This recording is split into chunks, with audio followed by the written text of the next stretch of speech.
జనంలోకి వస్తానని జగన్ పదే పదే చెబుతున్నారు. గత 2 సంక్రాంతులు ఇదే మాట చెప్పుకొచ్చారు. కానీ జనంలోకి వచ్చిన దాఖలాలు లేవు. పోనీ పాదయాత్ర సన్నాహాలైనా మొదలు పెట్టారా అంటే అది లేదు.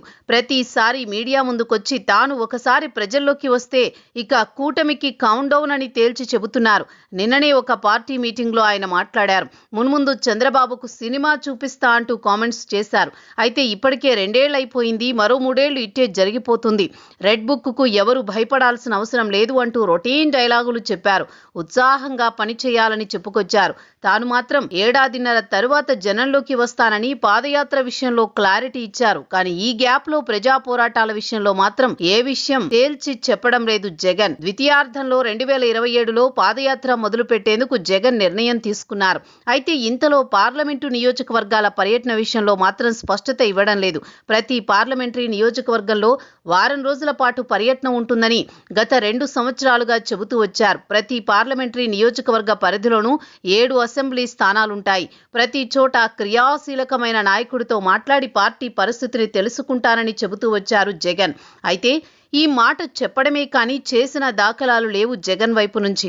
ఈసారి పాదయాత్రను గట్టిగానే ప్లాన్ చేస్తున్నారు. దాదాపు 5,000 కిలోమీటర్ల మేర పాదయాత్ర చేయాలని చూస్తున్నారు.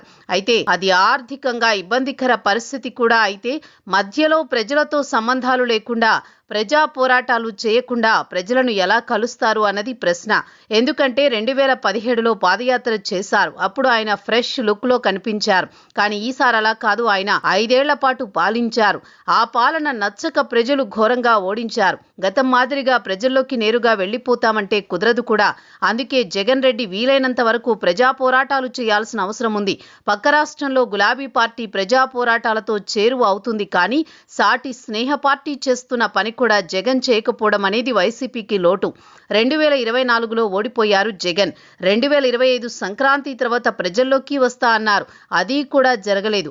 2026 సంక్రాంతి తర్వాత అన్నారు. దానికి అతిగతి లేదు. ఇప్పుడు ఏడాదిన్నర తర్వాత వచ్చి సినిమా చూపిస్తానని చెబుతున్నారు. అయితే అది ఎలాంటి సినిమా అనేది ఆయనకే తెలియాలి. గతంలో జగన్ పాదయాత్ర చేసినప్పుడు చంద్రబాబు ఒక్కడే. ఇప్పుడు మాత్రం ఆయనకు అండగా పవన్ ఉన్నారు. కేంద్ర ప్రభుత్వం అనుకూలంగా ఉంది. ఇటువంటి సమయంలో సినిమా చూపిస్తాను అనే మాట కాస్త అతిశయోక్తిగానే ఉంది.